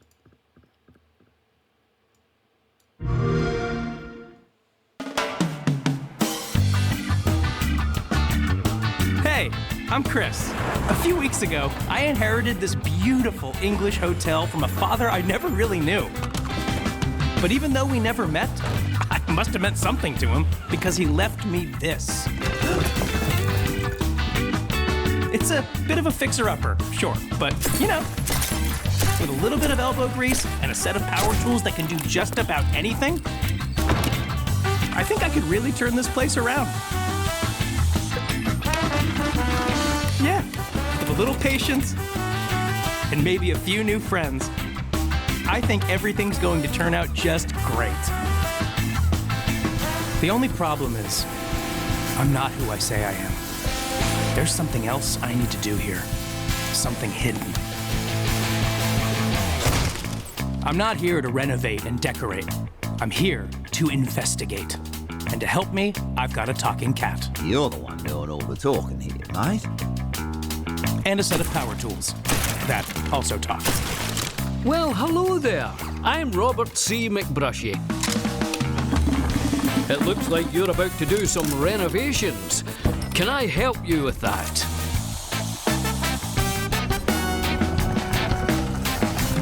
So by day, I play the part. I'll restore the hotel, help the locals, be the nice guy. But by night, I'll search every Hey, I know you just a hotel owner, but you mind getting this goddamn graffiti corner off of the this wall town. and installing a door and a roof. Fix up the whole ice cream parlor, okay, please. Am I getting paid for this?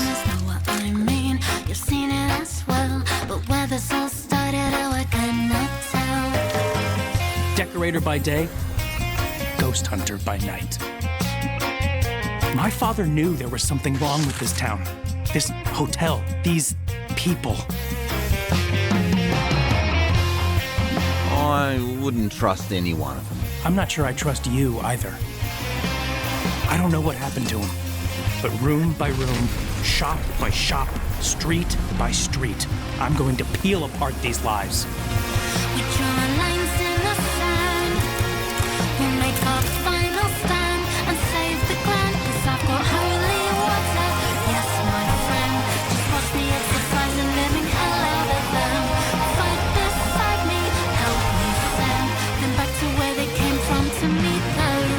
I can feel the clock ticking in my head and the hours going by, one by one. My days are numbered. We'll make our final stand and save the ground from the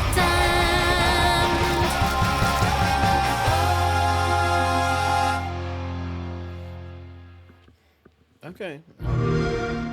Sure. I ain't gonna write that one off just yet. I gotta see more. How many fucking more we got left? Oh my god. Okay, we got 3 left. We on the last 3. This shit's been whack as hell. I ain't gonna lie. A free-to-play do-it-all party hub where you can be whoever and do whatever, drip in your style and crush 100 plus. I don't even want to watch this. It's a cozy dress-up game.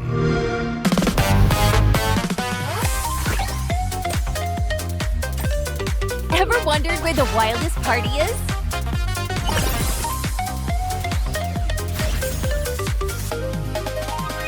First rule of Zootopia. Hey, bring your friends!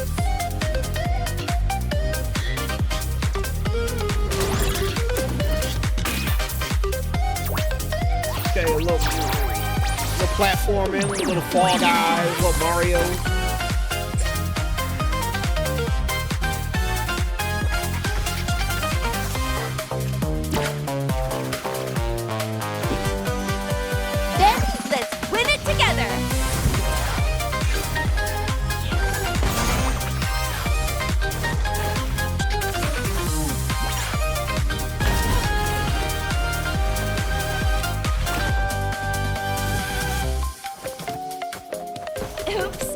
Zootopia, the fun never stops.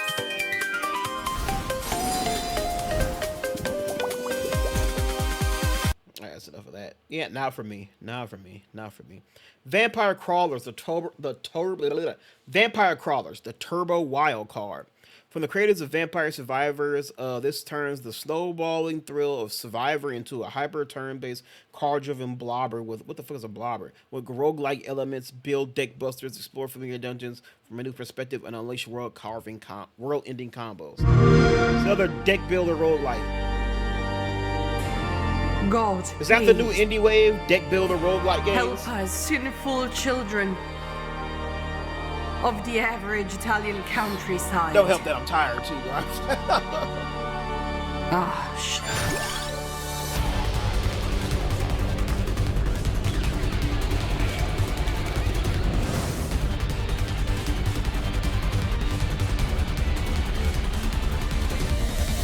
Whip it! Stronger! You need not fear me. Attack. I don't go without a fight.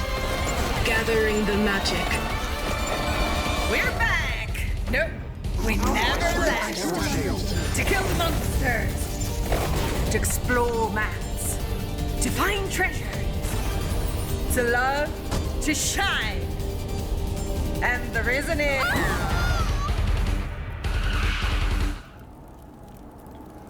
Yep, not for me. Alright, last one, thank goodness. Vapor World Over the Mind. A narrative-driven Souls-like platformer focused on deflection combat. Set in a vast atmospheric dreamscape painted entirely by hand. Okay. Deflect attacks, crack open creatures to absorb their energy, and grow stronger as you press deeper. Move heavy obstacles, climb hidden ladders, and unlock new utilities that open paths through the Shattered Mind. Each piece recall brings forgotten memories closer to the surface. Face the darkest dream full of unimaginable dangers, and uncover the secrets at the core.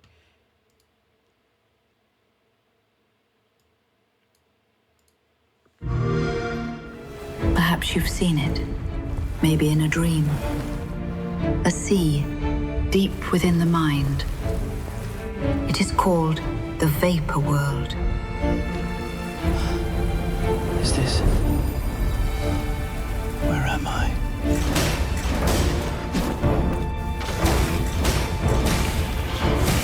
As the dreamers say, sorrow becomes the beast. Guilt, the prison.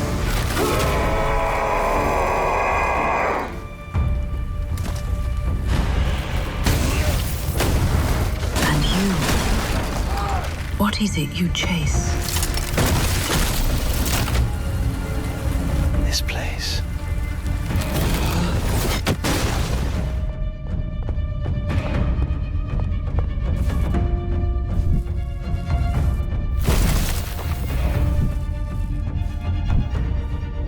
Welcome, the last awakened one. The art's nice, I will say that.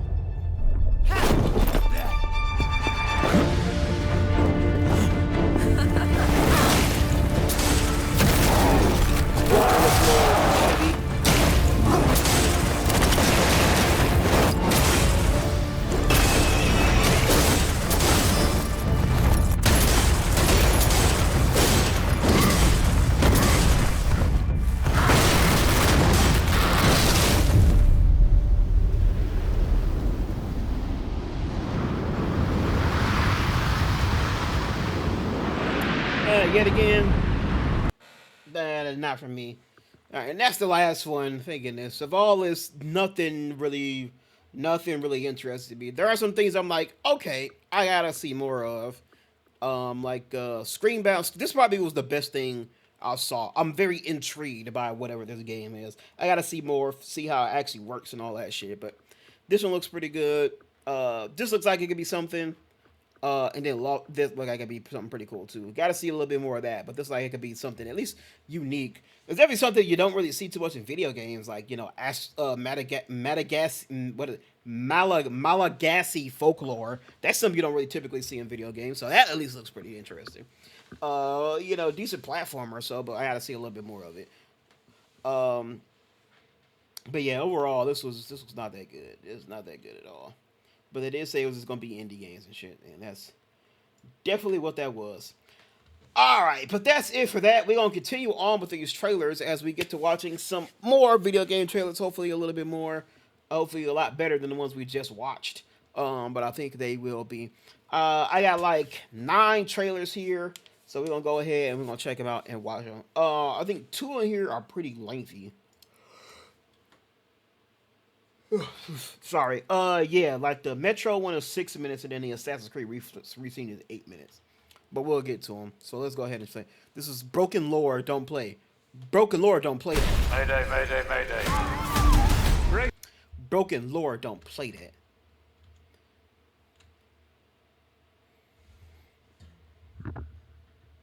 The CW Houston, bitch. What the fuck?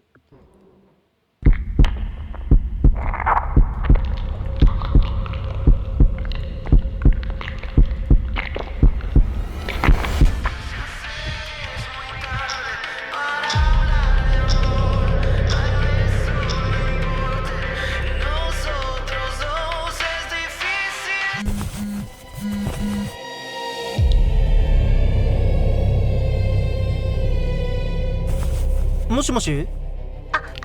ヒデ君、私、純子、リカバリーセンターで一緒だった。覚えてる？ああ、純子か。シンジのこと覚えてる？リカバリーセンターで一緒だった。ああ、うん。で、どうしたの？もう完全におかしくなっちゃって、私を脅してきたの。ヒデ君にひどいことをするとか言ってた。ひどいこと？純子、帰った方がいいと思う。なんで分かってくれないの？私だって誰かと一緒にいたいの。Well, in the devil in there. 孤独を忘れたいだけなのに。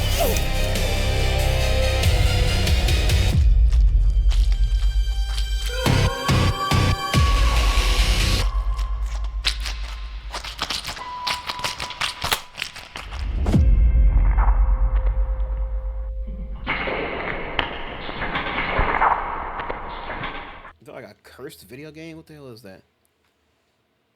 All that noise is making though. The Illustrator of Broken Lore Don't Play, an upcoming first-person psychological horror game developed by Serafini Productions. Player will embody Hideo, a young man who is obsessed with video games and eventually receives an experimental console in the mail. From level to level, Hideo's surroundings in his apartment change as he further descends into madness. I ain't gonna lie, this little setup here is it's almost damn near the exact setup of fucking Date Everything. All right, next up we've got Monster Hunter Outlands. I think that's what it said. Check out the Lance weapon overview on Monster Hunter's Outlanders, a mobile iteration of the hit open world Monster Hunter RPG. Also weapon, it's like a weapon showcase.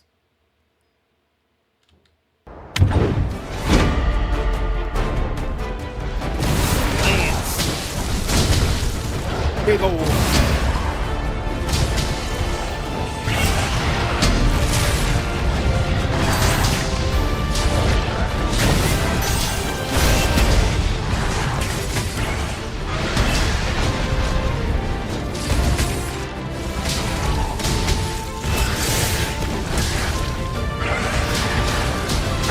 This actually looks pretty damn good for a mobile game.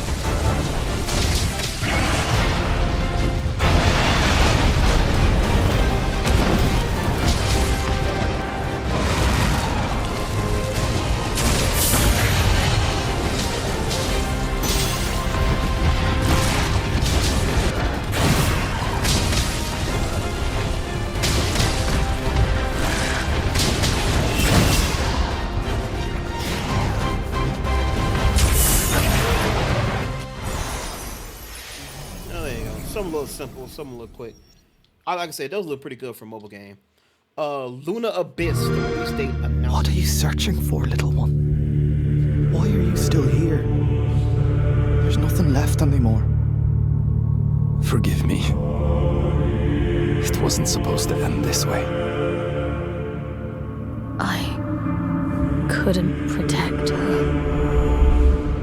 I can't follow you, Fox. So come back to me when it's all done. Big ass I'm scared, Aylin.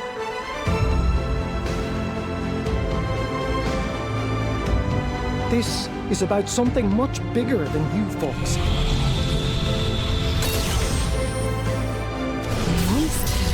Is that what you think is fun?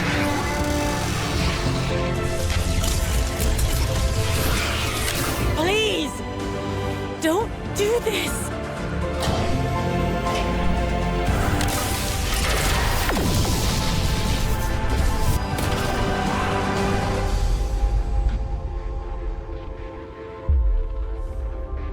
I have no idea what this is. Journey, follow the journey of foster prisoner little caught between the crypt. It don't say what it is. Is it a? It's like it's a bullet hell game, like an action adventure bullet hell game. Not what you think is fun. All right, next up is Invincible versus the story trailer. Dad, please. You don't want to do this. I came to this planet for one reason. To conquer it.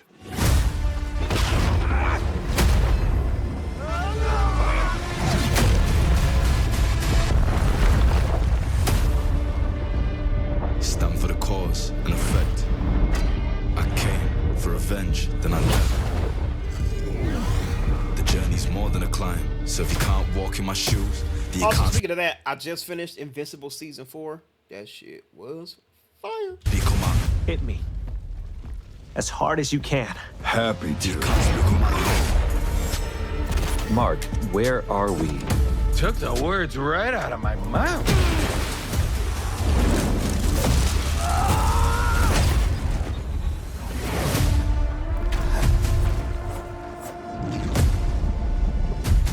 Your government will comply with our demands, as will all the nations of Earth.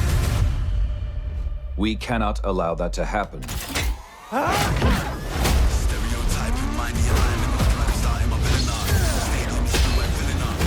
I do like that there is a story behind this.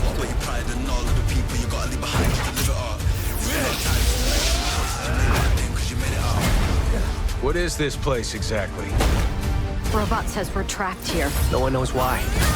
Gotta be a term for this. I just know it. Wait, epically fucked.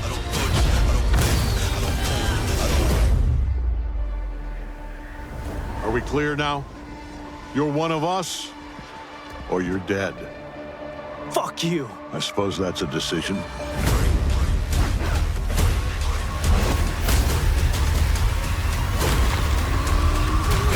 Bulletproof finna get his ass.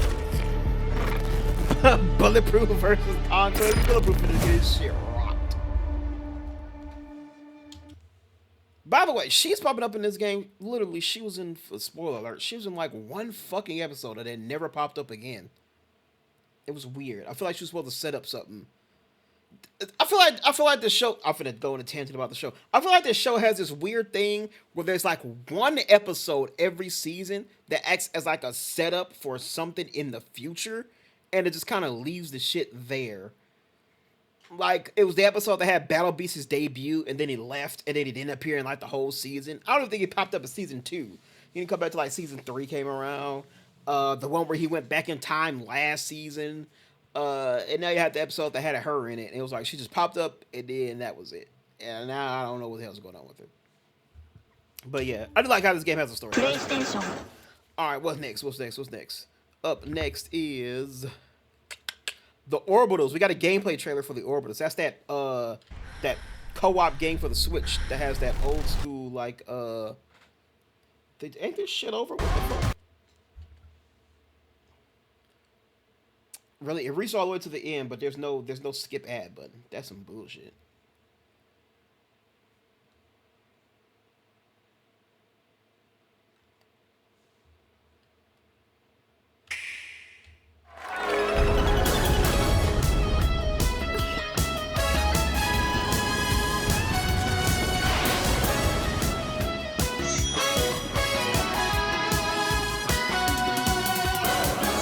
Hello, my name is Jacob and I'm the game director of Orbital. Hi, my name is Marcos and I'm the creative director. Today we're going to be playing through some sections of the game and show you how the co-op works. Let's go!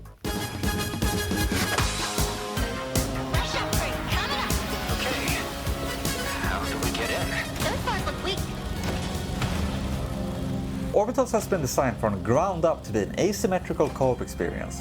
You and your partner will be given unique tools each, and then you have to combine them in order to succeed. On this, their first mission, Maki and Omura have chosen different tools. Maki is carrying the scrap hook and Omura the beam cannon.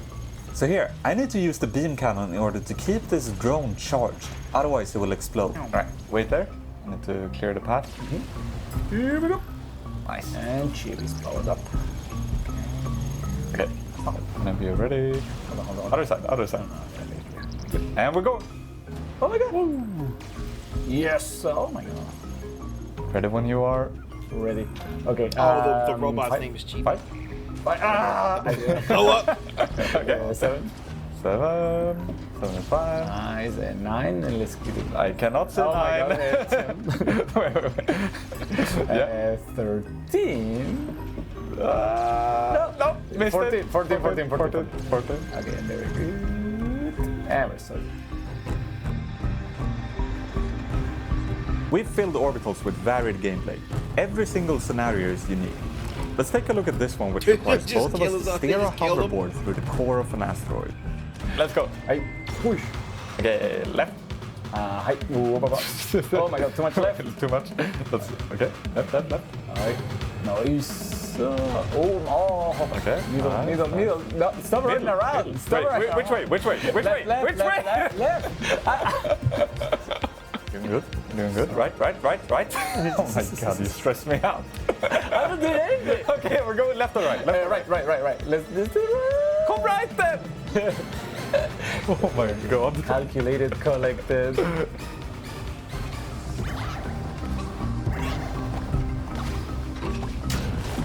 Every aspect of the game has been designed to promote communication between the players. This art style. This section plays with gravity, and more importantly, trust. Okay, let's go. For real this time. Okay, now you got a side scroll. Side scroll. And then one more. Nice. Okay, going.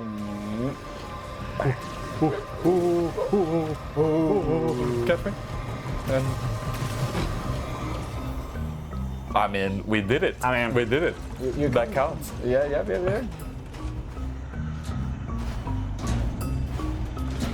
Okay, this is the difficult one.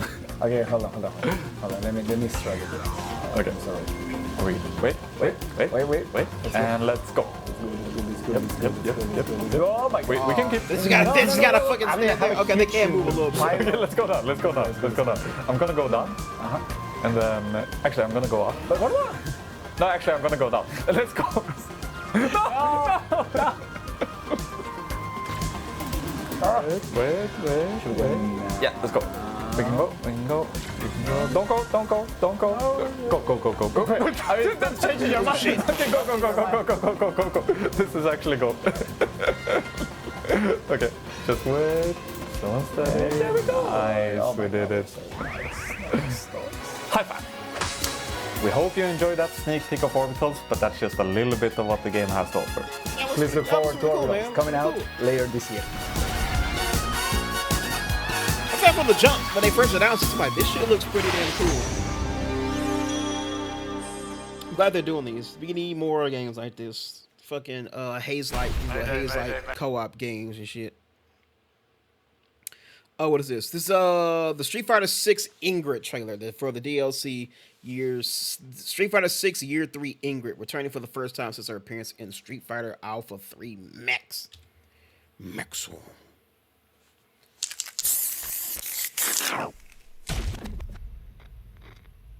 What am I? I am many things. An extra-dimensional being, a peacekeeper, a guardian angel, a code holder. Call me what you wish.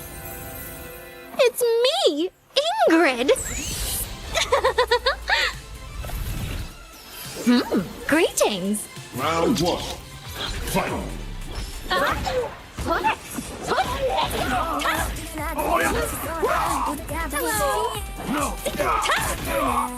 Close your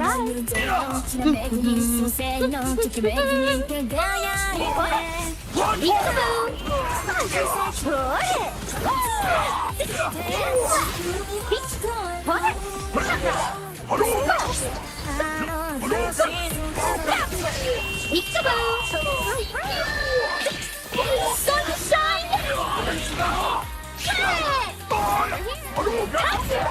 Lights, come forth. Damn, she got them beams, boy. She's beating these. You're a millennia too young to beat me. Ah, right on time. Oh, okay, I'm scared.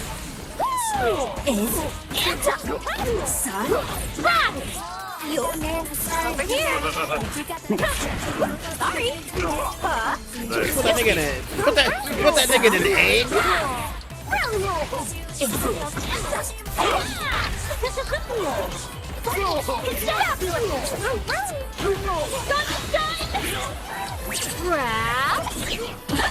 Yeah, put that nigga in the egg.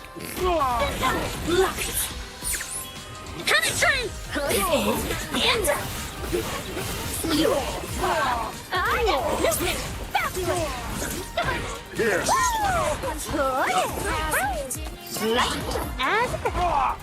Sure, like she'd be annoying as hell to fight. I bestow my power onto Fucking you. beams, all the Ooh, shit. you need an example? Here. Sizzle. K.O. Oh. Damn, she killed that old man. Well, I can't say no to this. Off I go.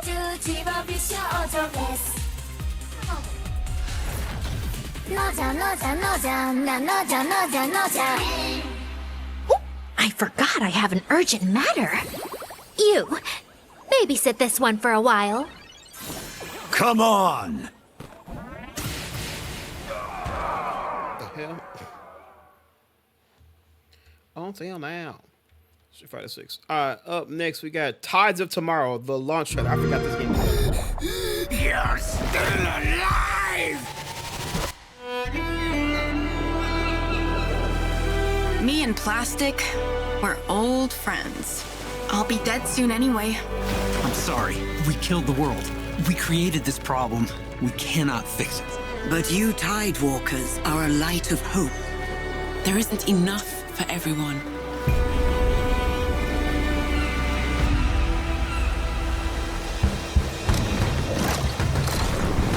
Nai introduced me to one of you Tidewalkers, yesterday. Your friend was a real star. That bastard helped Hexe against me. My last assistant was something of an eco-warrior. Read it, you fool! What about you, Tidy? What do you believe in?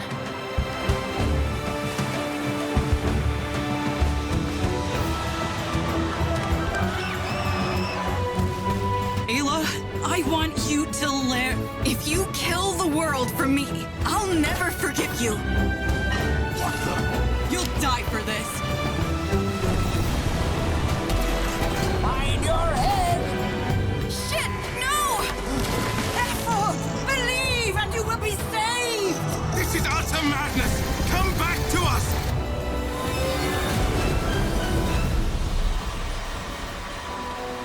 Tides of Tomorrow. I played the demo for this, and honestly... So, where do we start? If you trust mankind, what's left of it at least, work together. Unlike Rebuild. the other demos I played, this one didn't leave much of an impression on me.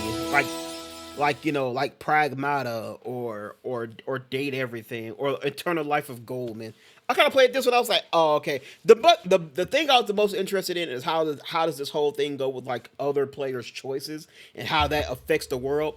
So from what I remember from the demo, and this was just the demo, I don't know if it'll be in the full game or if they'll expand it. It's literally just each level, each location you go to, you basically just follow the footsteps of one player, and that player's one choice kind of affects like how the people in that location treat you and how they feel about you.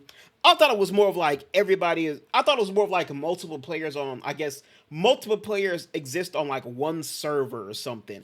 And all the players are in there making their own choices. And everybody's choices affect the entirety of the world. Or kind of like how, you know, like in like, I've seen in like FromSoft games like Elden Ring or something, how they kind of leave an echo of like, you know, actions or shit they did before, you know, to kind of show you. I thought it was something like that, but it's really just you go to one island, following the footsteps of one player and whatever that player did, you kind of just doing the opposite. So it seems like everything kind of exists in like 3 states. It's either neutral to you, or they're hostile to you, or they're positive towards you. And it basically seems like every time you finish up and leave, they're just in one of those 3 states. So yeah, I ain't gonna lie, it kind of turned me off. It kind of turned me off of the game.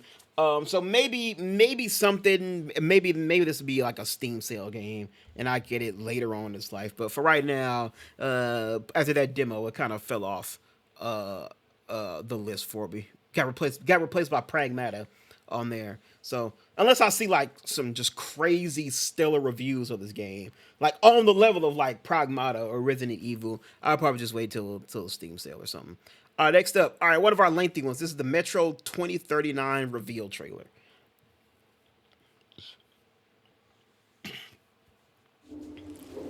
I ask you, do you want to come out of the darkness and become a pure nation? I ask you, are you ready for great changes under the guidance of a great leader? If you are, then wake up and open the door for the noble right. Wake up, wake up, wake up.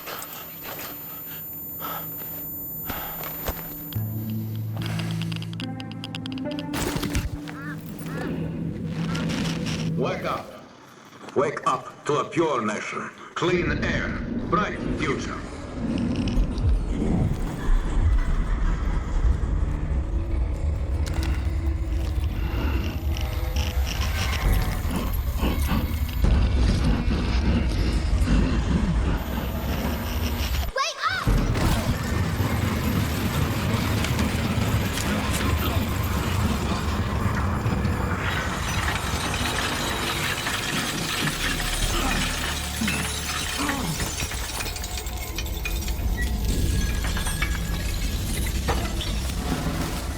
The noble right says comply.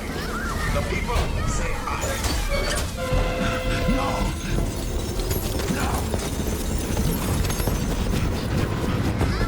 Man, what's this man on?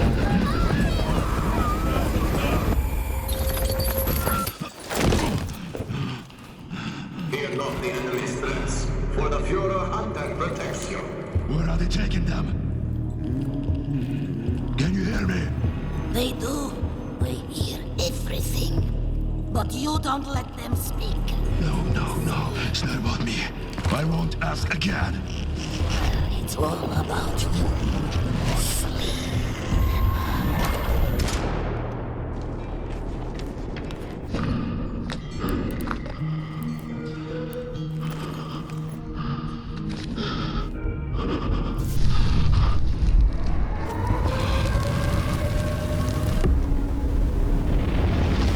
And just keep throwing this man through all these nightmare scenarios. All together now, children. The Novak is our home. Either we destroy or we are destroyed. No one will mourn us if we die. Mercy is weakness. Our enemies have no pity for us. No. The enemy must be destroyed. The enemy must be destroyed. The enemy must be destroyed. The enemy must be destroyed. The enemy must be destroyed. The enemy must be destroyed.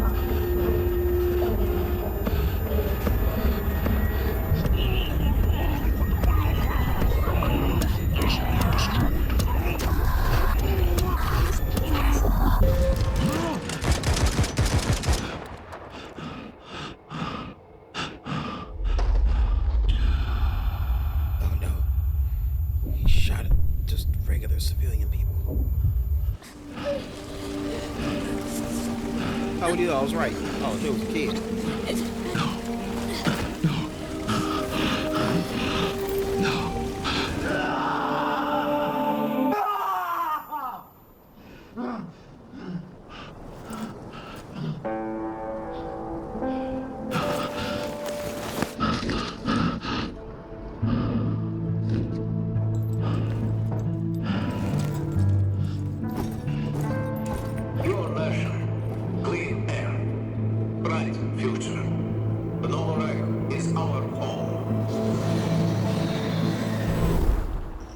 Dragons? Like, what the fuck?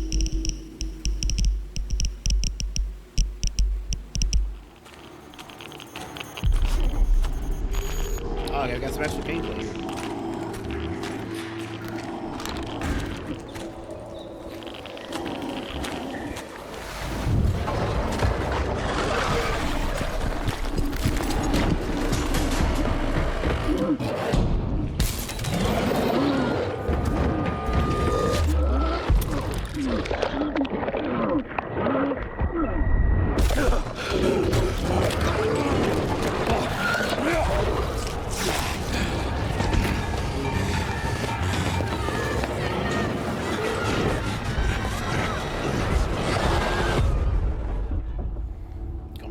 Oh, it's coming this year. Oh, shit.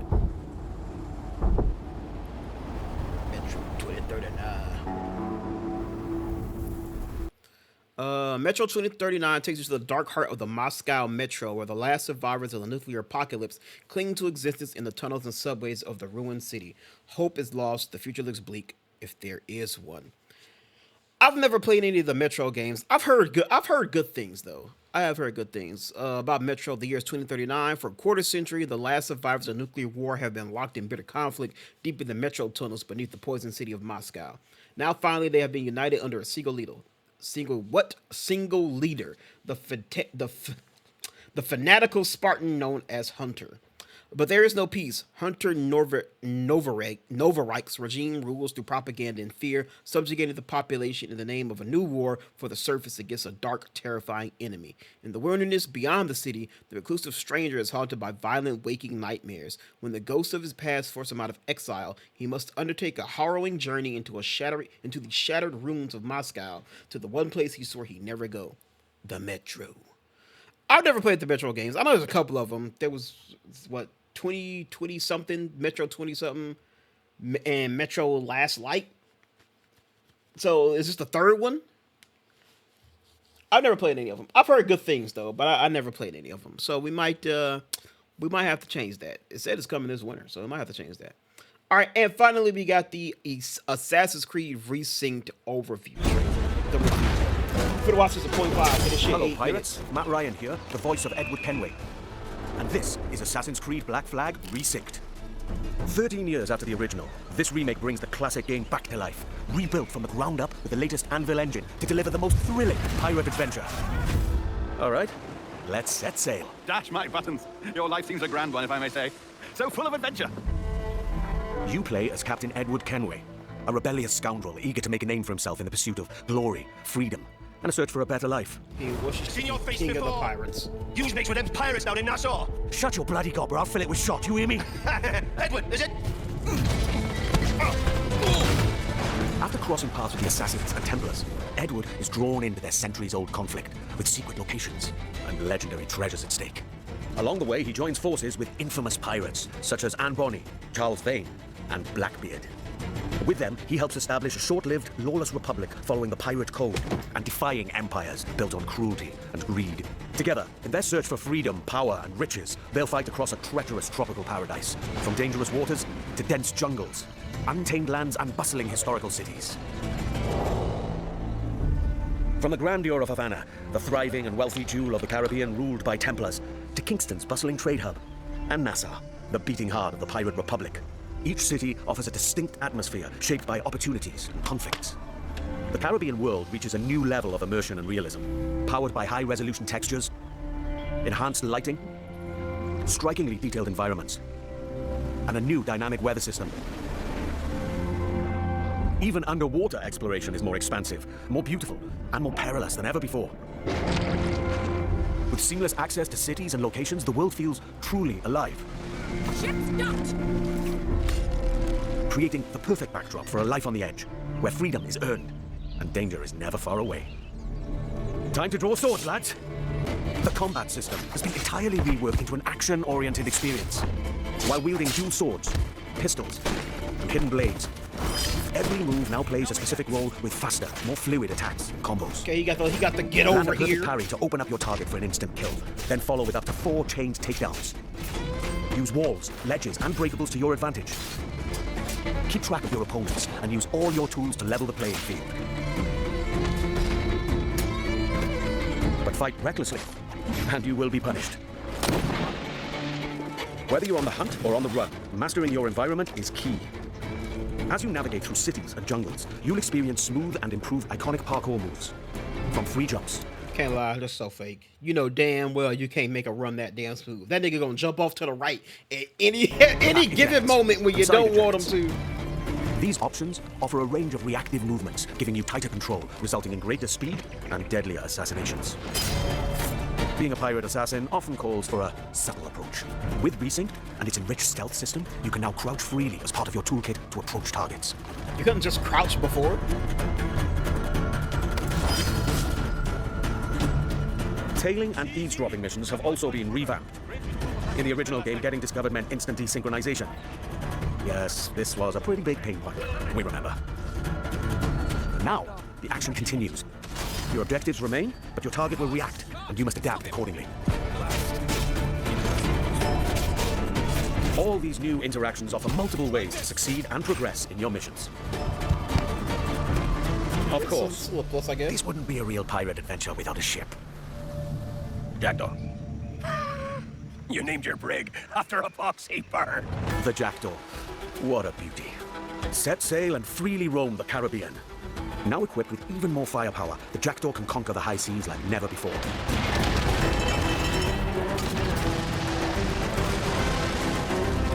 With new alternate fire upgrades for every weapon, you now have more power and flexibility to overcome opponent ships in any situation.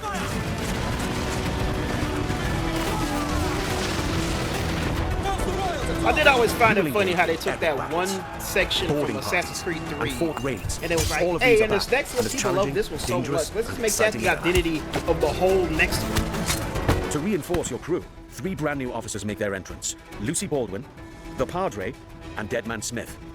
Each officer has a unique narrative questline that reveals their backstory. Gain their trust to recruit them to your crew and benefit from their special gameplay abilities. Deadman Smith, for example, unlocks a double shot from broadside weapons.